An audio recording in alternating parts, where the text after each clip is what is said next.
There was a period in my life where I knew deep down that something wasn't right. And still, I couldn't make a decision. Not because I didn't know what I wanted, but because I was terrified of what would happen if I was wrong. And that's when I realized something important. Second guessing isn't about confidence, it's about our conditioning. Let's talk about the real reason why so many high performers, especially women, doubt themselves.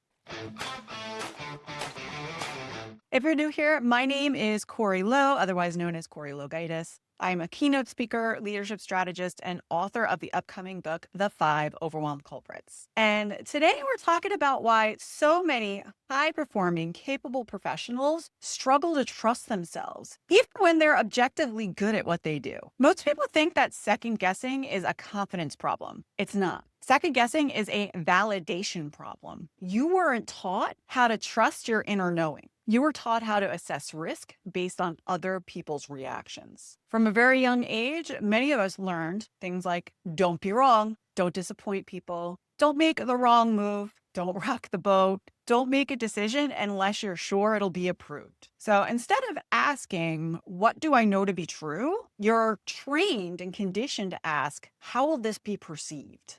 That's not intuition. That's surveillance. Back 7, 8 years ago, I knew something was wrong deep within my core. I was newly postpartum. I had just started going back to work after having my baby. He was about 5 months old. And every single day I would come home from work and I would notice things like his father would leave a 6-pack of beer on the table when I got in, and his father was the one that was taking care of him full time while I was the one working. And there were other signs too that just I knew something was up. His dad was always leaving in the evenings. He would always go out to a bar somewhere. He was treating me really, really terribly, even after having just gone through birth and postpartum and everything else. And for months and months, I knew something was off. I more or less chalked it up to maybe male postpartum syndrome. And ultimately, I knew that just something was up and I didn't know why. And there were clear internal signals that my life just wasn't aligned. So I knew I wasn't happy having to leave my son all the time. Deep down, I worried what was probably happening while I was at work. So all in all, I was still functioning. I was still performing. I was showing up each and every day to work. I had to. I was a corporate SVP. I was still doing everything right, but I was delaying making a decision on my situation as to whether or not it was safe because I was terrified. Like, what if I was wrong? What if I was wrong that my ex had some sort of addiction problem? What if I made a change and I regretted it?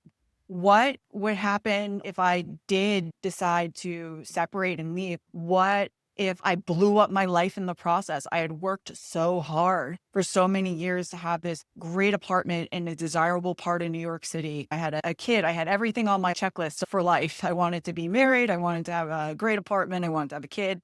I was in my early to mid 30s. What if I was wrong? What if I regret it? What if I blow up everything that I had worked for in my life? And most importantly, what would people think? I just had a baby. I didn't know where to go from there. And the key thing to notice about my situation is I didn't doubt my intuition. I doubted the consequences of me trusting it. That's the distinction. I wasn't confused. I was afraid of what would happen if I was actually right.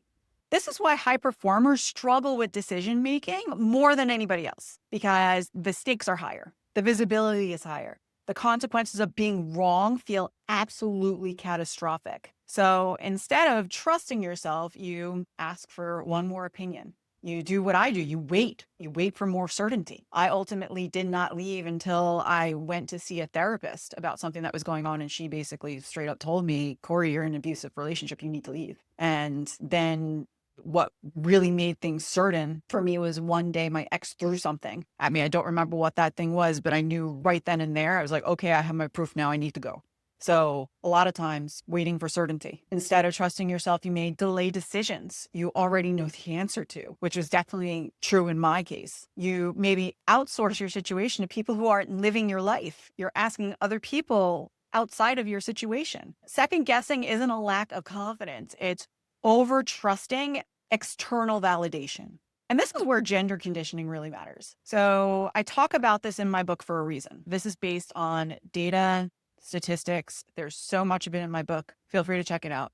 But truth is, women are punished more harshly for bad decisions at work. Men are often allowed to fail publicly and recover. And women are expected to be right, not just bold. That you're expected to have it 100% locked in and dialed in. And if you don't, you're a failure. And you see this culturally. One scenario that I usually bring up when I'm talking about this is when you think about in the early 2000s, Britney Spears versus Charlie Sheen. They both had unstable, complete and total meltdowns. Britney Spears was in the form of shaving her head and having a meltdown in a salon, where Charlie Sheen's was this whole tiger blood rant and jumping up and down on Oprah's couch. So Britney Spears was framed as being completely unstable and unfit to the point that her family locked her into a decades-long conservatorship so that she wouldn't be a danger to anybody else. Yet Charlie Sheen was framed as reckless, but hey, charismatic. There were memes about tiger blood, and he ended up going on this tour around the country spouting tiger blood and all this craziness, and people actually paid money to go. So it's the same behavior from both people, but radically different consequences. So women learn being wrong isn't safe, or being weak isn't safe. Britney, when she had gone through her meltdown, she had very recently lost an aunt. She was grieving. She was going through her divorce. There was a lot going on. So women are taught through all of this, being wrong isn't safe, being vulnerable isn't safe, being weak isn't safe. And when being wrong doesn't feel safe, confidence collapses into second guessing. Here's the problem with validation seeking. The more you look outside of yourself for reassurance, the quieter your own intuition becomes. Not because it disappears, but because you stop listening. And over time, you start believing, I can't trust myself. When the truth is, you were never taught how to trust yourself under risk. Confidence is not about certainty. Confidence is about self-trust. And self-trust is built when you notice what you already know. You stop requiring permission to act. You allow yourself to be wrong and recover. The most confident leaders I know are not the ones who never make mistakes. They're the ones who don't abandon themselves when they do.